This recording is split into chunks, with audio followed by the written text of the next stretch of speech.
Hello people. So this video will be a bit more of a freestyle than my normal videos, is slightly less planned. I'm going to talk about the Manifestor, just thoughts I've had, experiences I've had, knowing the human design for a long time about the Manifestor. Now, previously, at some point in the past, I used to make videos that described very delicately how the energy centers worked. So what are the different characteristics of the pure energy centers compared to the non-energy centers, and linking that with law of one concepts, and really dealing with the details quite a lot. But I realized that isn't necessarily accessible to everyone.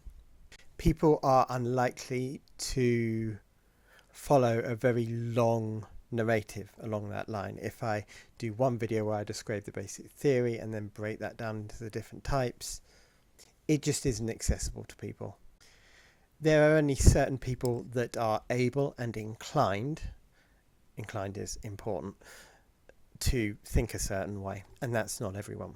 So when I describe this, I will skip steps. I'll just say this is how it happens to be, while not explaining why in more detail, why it happens to be. And manifestors is my own type. I'm a manifestor. And it might be that we're able to observe other types better than we're able to observe ourselves. One of the really interesting things I heard about a manifestor once is one woman who was a generator who made a lot of human design content, who had a husband that was a manifestor, and she said that she watched him and she realized that if she wanted to give him a task to do, he needed to fit that into his perspective, to-do list plan. And if she did it like that, it would get done, because as she saw it, manifestors had this all kind of planned out. It wasn't an immediate response like, yeah, I'll do this now, or whatever. There's a whole architecture around just their daily lives, and that's a very good insight, and it comes from a generator. It comes from someone observing the thing. And I have not met a single manifestor female. Have I? Yes, I've met a manifestor male. And when I say I've not met a single manifestor female, I've met one that I recall, and that I did the chart for, obviously, because not everyone I've met I've done that for. She was a work colleague when I was about 16, and I barely talked to her. I talked to her a sum total of about 15 times in a work context. So I've never met a female manifestor in my entire life, and I can't think of a female manifestor celebrity. So this video will be talking obviously about mechanics, so that should normally apply to both genders, but it will obviously be skewed a little towards the male manifestor. The human design community is very female heavy, and there are a lot of women and female manifestors that talk a lot about it, so there is enough from the other side of the fence, so to speak.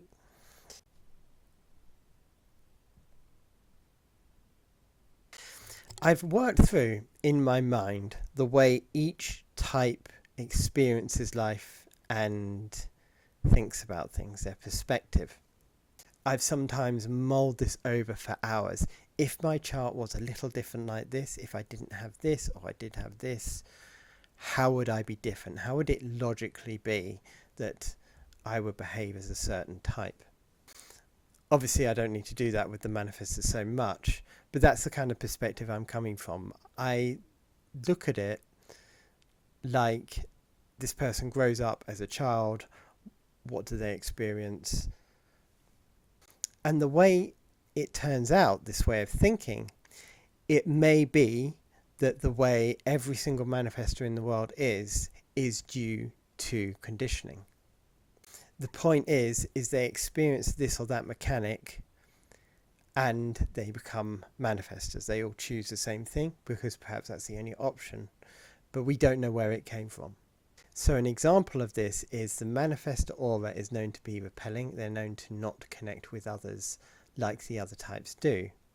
And I figure that's because the pure energy that comes out of them has a tendency to rewire the hierarchy of society, and thus it is rejected. That could be a natural mechanic, or that could be environmental. But let's start there. The Manifestor grows up.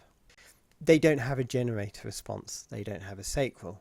So when someone throws them something to respond to, and you can see this happening, I've seen this happening in life, when someone's not quite sure how to relate to another, they throw something to respond to. And it's not even, I'm sure it's not conscious. But the Manifestor doesn't respond to that. People will throw a thing and there'll be no sacral coming back.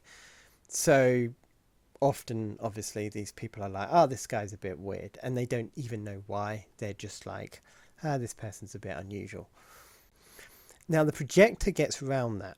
The projector doesn't have another choice because they don't have an energy going into the throat.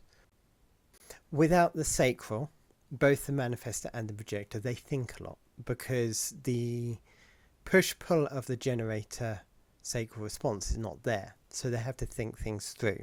Think through reality, think through people's psychology, all of it. The projector doesn't have a pure energy strain going into the throat that they have to serve in extent. So they just get a load of wisdom and need that invited out of them. I don't like the term invitation. I prefer the term free will, and we will go into that in the projector video that I will do. But the Manifestor is serving this pure energy center, and it is being opposed. As such, they don't get on with others. They don't have a sacral to respond to, like the generator Manifestor. And so what's left?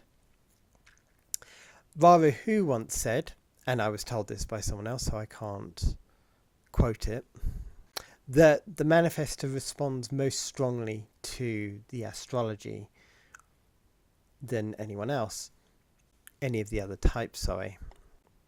I think putting this all together, what happens is the Manifestor focuses on a kind of higher reality, they motivate towards a theological thing or a prayer or a spiritual practice. They are also more open to said spiritual practice because the sacral isn't getting too much information from the real world. The sacral responds to the real world, collects information, and that's what it does. But without that there's just a kind of see-through energy and a vulnerability, and other things can be heard more clearly.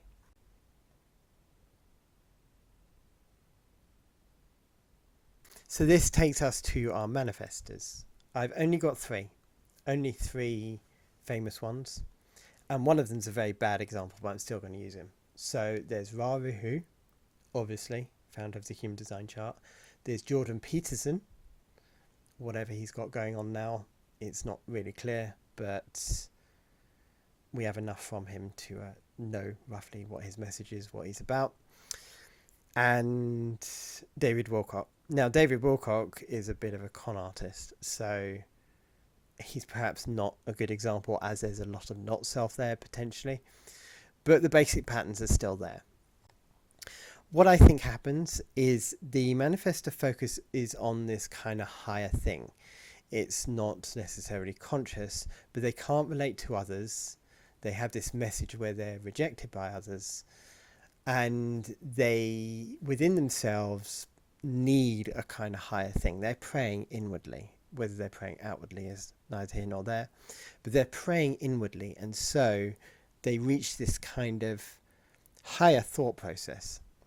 And once you're up there, you get all these kinds of put together ideas and downloads and all that kind of stuff.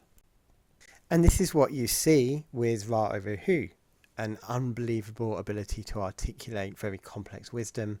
You see this with Jordan Peterson as well to an extent, but he does fly off the handle a bit into abstractions. But it's a similar sort of thing. Jordan Peterson's message is very theological a lot of the times. It's very much about articulating himself in a certain way. And David Wilcock, even though he isn't actually saying anything that's useful or interesting anymore, the entire concept, the entire thing he's trying to reach when he writes his books about new energy, it's the same kind of thing. The Manifestor has this very cerebral, spiritual reality that they end up trying to bring into the world. Now, I would like to contrast this with the generator manifestor. What is said in the normal human design chart is, oh, you're a manifestor, you just go out and do things. And even though it's not said, the implication is you go out and start a business, and they're always saying that you're the one who initiates new things. But from my perspective, it isn't really like that. Rahu wasn't manifesting a normal thing. He didn't start a business making pencils, say. And I'm not saying that no manifestor does that, but I do think this spiritual sort of reality is something that the manifestor is trying to bring in these new ideas. What you're looking for with someone that starts a business, the Tony Robbins of the world and various other figures, is a generator manifestor. And the reason that is because that sacral has knowledge of the real world. The manifestor doesn't have knowledge of the real world.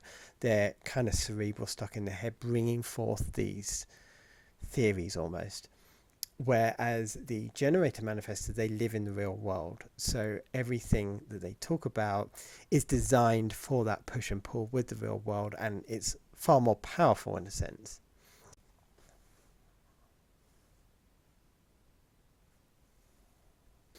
I think that kind of finishes what I have to say there.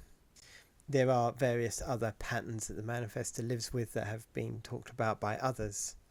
But all the social rejection, I think, eventually leads the manifestor, ideally, perhaps, into a Ra-Uruhu sort of place.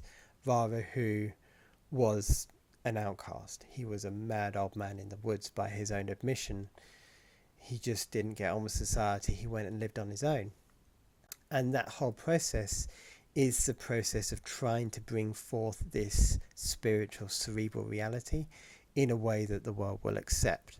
Now, of course, I'm only doing my best here. I've only got a few small examples, and of the manifestors I've met, there's not many of them, and I haven't known them deeply.